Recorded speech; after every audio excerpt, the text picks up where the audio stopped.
বাংলাদেশের রাজনীতির আঁতুড়ঘর ঢাকা বিশ্ববিদ্যালয়ের কেন্দ্রীয় ছাত্র সংসদ থেকে উঠে এসেছে রাজনৈতিক অঙ্গনের কত শত রথী মহারথীগণ। ডাকসুর প্রাঙ্গণ থেকে উঠে আসা নেতাদের মধ্যে অনেকেরই নেই পারিবারিকভাবে রাজনৈতিক পরিচয় অথবা নেই কোনো প্রভাব প্রতিপত্তি, কিন্তু তারা জনগণের ভোটে নির্বাচিত হয়ে জায়গা পেয়েছেন জাতীয় সংসদে।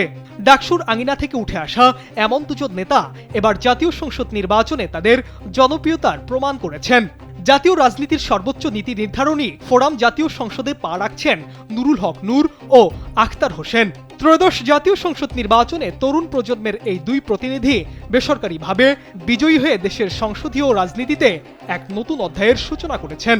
ডাকসুর নির্বাচনে ভিপি হিসেবে নির্বাচিত হয়ে নুরুল হক নূর সাধারণ শিক্ষার্থীদের অধিকার আদায়ে দেশ জুড়ে পরিচিতি পেয়েছিলেন। অন্যদিকে ডাকসুর সমাজসেবা সম্পাদক হিসেবে আখতার হোসেন তার সাহসী নেতৃত্বের প্রমাণ দিয়েছেন বারবার। রাজপথের আন্দোলন আর নীতি আদর্শের লড়াই শেষে এবার তারা জনগণের প্রত্যক্ষ ভোটে নির্বাচিত হয়ে মহান সংসদে নিজেদের কণ্ঠস্বর তুলে ধরার সুযোগ পেলেন এই দুই সাবেক ছাত্রনেতা। তরুণ এই দুই ছাত্রনেতার সংসদীয় রাজনীতিতে পদার্পণকে দেশের ভবিষ্যৎ রাজনীতির গুণগত পরিবর্তনের ইঙ্গিত হিসেবে দেখছেন রাজনৈতিক বিশ্লেষক ও সাধারণ ভোটাররা।